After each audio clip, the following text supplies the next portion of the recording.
Hey guys, how are you? Dave here. It is Wednesday, October 15th, 2008, the day after Apple's Spotlight on Notebooks event. I think it's called Spotlight on Notebooks, might be something else. I'll just check after this video. Anyway, once again, Steve Jobs took the stage, wowed us all with new products, killed some of us, including me. Stabbed to the freaking heart, but I will talk about that in a minute. So, alright then. So this is kind of my video to give you my thoughts. Remember, if I can talk. My thoughts, meaning my opinion, so I will have plenty of people disagreeing with me, and that's perfectly okay. So feel free to make a video response to this, or text response, audio response, whatever you feel comfortable with. Or don't respond at all. Just sit back and enjoy, I guess. Alright, here we go. I have my thoughts already on my blog at thecreativeone.tv. So I'm going to look off my blog as notes, so don't think I'm like reading a script, because I just do this so I don't forget anything. Alright, let's start out with the MacBook. That's Apple's most popular notebook that they sell. Actually, most popular Mac, I believe. Yes, no Mountain Dew today. The school's a Coke-sponsored school, so I was just there. I just came from class. So, as rumored for literally months now, Apple did totally redesign the MacBook, finally. I was a big fan of the white design, but it's always had that toy appeal to it, and it looked cheap. No, it didn't really look cheap. I shouldn't say that. I just think the MacBook could have looked better, and right now I have to say it looks much better. Many of you probably know by now that I'm not a big fan of the current iMac design, and I'm still not. Yes, it's still growing on me, but I'm just not a big fan of the design. I would actually prefer the old white design. Why am I saying this? Because the MacBook is practically a notebook version of the iMac's design. However, I actually like this design a lot on the MacBook. I don't know, maybe it's because it's not a big chunk of aluminum, but in notebook form it kind of looks better because it's smaller and more minimal. I can't really explain that. I just really like how it looks a lot. I'm still not a big fan of that black keyboard that the MacBook Air uses, and that's now in the new MacBook and MacBook Pro. But what can you do? So I'm gonna go through my list here. Beautiful design, even thinner than before. Yes, Apple's all about thin. It's not really a bad thing unless you're talking about the Air, MacBook Air. Infrared sensors now on the right. Yes, this is a little subtle change, but I really like this change. It makes it look much better instead of that big black dot that's currently on the iPod docks. The universal dock. Actually, not anymore. This is the old universal dock, so ignore what I just said. I'm sorry. So, yeah, a little cosmetic change there, but that's always good. Okay, the trackpad, as I'm sure you know by now, is entirely glass. This is obviously a good thing, so it's kind of like putting your fingers on the iPhone, the almighty Jesus phone. And it's silky smooth, apparently, according to Steve Jobs and Apple.com. So I will take their word for that. Glass is always good, unless you're doing displays, but I'll talk about that in a second. And they actually took away the physical button, which, when I first saw this on MacRumors.com, I was like, what the F are they thinking? This is weird. But the whole trackpad is the button. So, once again, Apple kind of innovates and hides the button. Kind of like with the Mighty Mouse, how it's one shell, but it's two buttons technically. Well, more than that with expose and the middle button for dashboard. But, alright, now I'm just rambling. Much better graphics than before. Yes, the MacBook, according to the keynote yesterday, is now 5 times more powerful than the old MacBook was. Guys, that's awesome. That is very good considering it's a consumer machine. They bumped up the graphics 5 times as powerful because they're now using a new NVIDIA graphics chipset. Can't think of the name right now, but I know it's a lot better than the Intel GMA integrated that it used to use, so it's always a good thing. Alright, battery indicators now located on the side.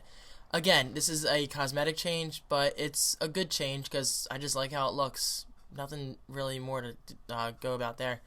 The LED display. Yes, the MacBook now has an LED display. The old one may have had it already, I'm not sure. I know the MacBook Pro still does. So now the MacBook has an LED display, but then again, it could have had that before, I'm not really sure. But LEDs are good, they're bright, they save power, and they turn on instantly without having to warm up. So it's always a good thing. Alright, so now the cons about the MacBook. Gotta warn you, I'm gonna get a little nasty here, but this kind of proves that I'm not 100% Apple biased, because they do make mistakes, and they've made a lot of mistakes yesterday. So let's get right into it. Glossy display is still mandatory. All right, calm down, David. This is not a big deal for the MacBook because it's a consumer machine. The average consumer does not really care about the difference between glossy and matte. And for those of you who don't know, a glossy display is basically a display that makes the colors on the screen appear more vibrant, and it has that glossy glass effect, hence the glass display. Kind of like the iPhone. But this is a phone, so I really don't care. And it causes you to see your own reflection and lights in the background. I hate that. Every time I'm in the Apple store, I see the MacBooks, I'm like, oh, glossy display. I'm just not a fan. And I work in Photoshop and Dreamweaver with photography a lot, and I work in video editing a lot. So I need accurate color, and I don't need things on the screen distracting me, also known as my reflection. I don't need to see myself. That's why I have a mirror. Anyway, ranting. Okay, so despite what rumors had to say about MacBooks dropping down to $899, very ironically, Apple increased the price from $10.99 to $12.99, and the higher model, I think it's $14.99. $12.99, they went up. Yes, it's a much better looking machine, much better build. It's a unibody aluminum enclosure, which is awesome. It's a great jump in engineering. That's the word, engineering. And yeah, it's a great machine, and I realize it probably costs more to produce, but in the kind of economy we're in right now, I don't really think it's a good time for Apple to be increasing MacBook prices. They should be dropping. And yes, I realize they still do sell the white MacBook at $999. Well, they dropped it from $10.99 to $9.99. But guys, that white MacBook is only going to be online / available in retail stores for so long. So get in while you can, because when they're sold out, and they're going to move on to the new MacBooks only. So yeah, alright, so this next con, so yeah, Apple, you gotta stop raising the prices, lower the prices. Technology's getting cheaper, isn't it? Anyway, I know I'm gonna have some people yell at me for that, but whatever. You have the right. Alright, so the third and final con for the MacBook, that would be the absence of FireWire. Oh, Apple. God, I love Apple. I love their products. I love the passion behind the company. I love design. However, excuse my language, but I gotta say, what the f***? I'm sorry for the language. I don't try to usually use that word in front of my viewers, but everyone curses. Who cares? How do you take away FireWire 400 from a consumer machine? Yes, the average person probably does not use FireWire, but Apple's always pushing the whole, oh, you can make content in iMovie and stuff like that with your camcorder. Hello, the average mini DV camcorder requires FireWire, guys. FireWire is practically the standard for video editing. And no, don't start the whole USB versus FireWire thing, because FireWire crushes USB in every way. Guys, oh my god.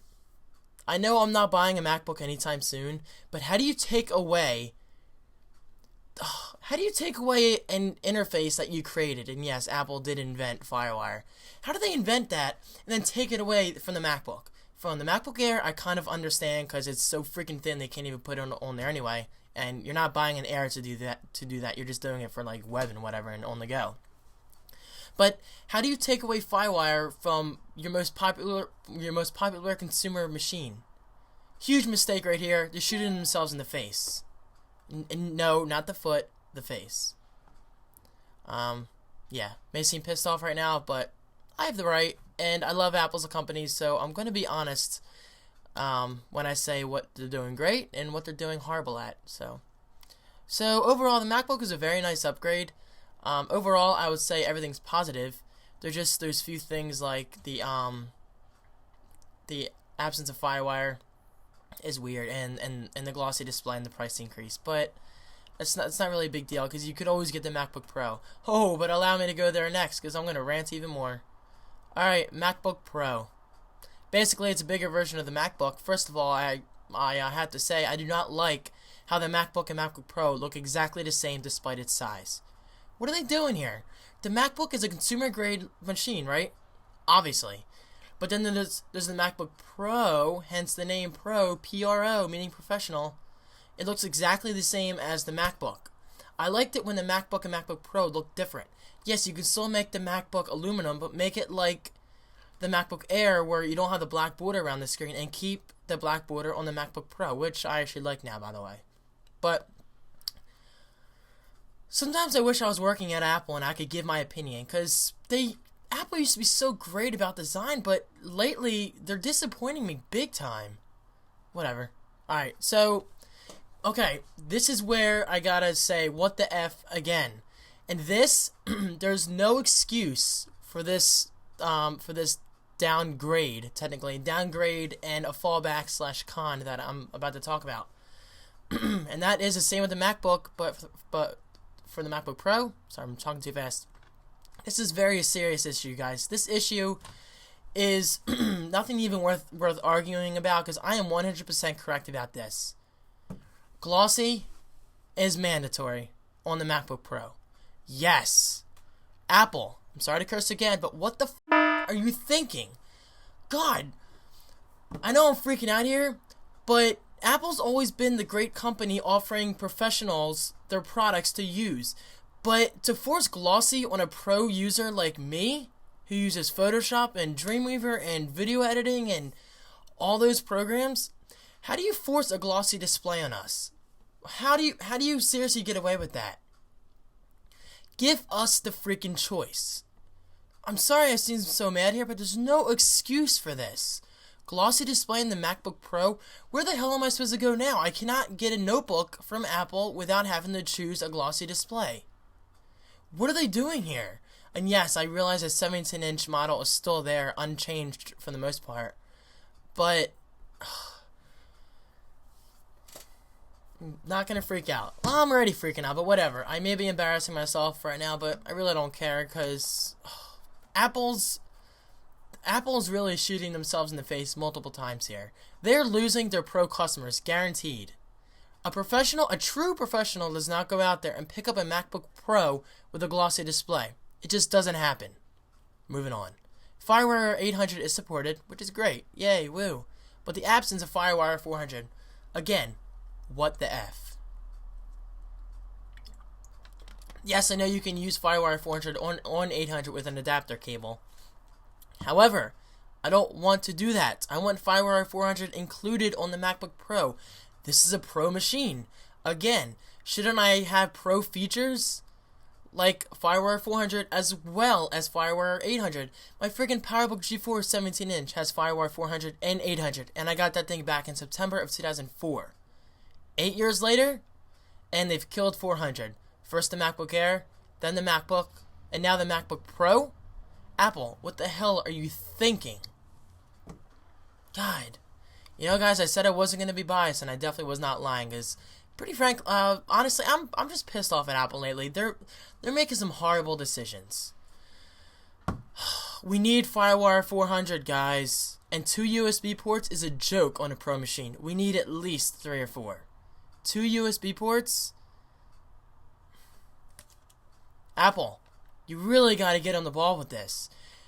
No offense to the average consumers out there, but Apple seems to be caring too much about the average consumers, and they're totally ignoring the prosumers like myself, who rely on these extra features. But no, they're slowly butchering their products and taking them away. By the way, they also killed DVI. We'll talk about that in a second. Alright, so I'm back. Billy had to come in real quick. And I don't like ranting when people are in the room, because, yeah, then I can't be myself. So, what am I about to talk about? Okay, yeah, so overall the MacBook Pro is a very nice upgrade. They upgraded a lot. You can choose between 2 GPUs, which I think is genius. That really impressed me. And overall the MacBook Pro looks much better. It looks better. Well, I won't say it looks better. It performs a lot better.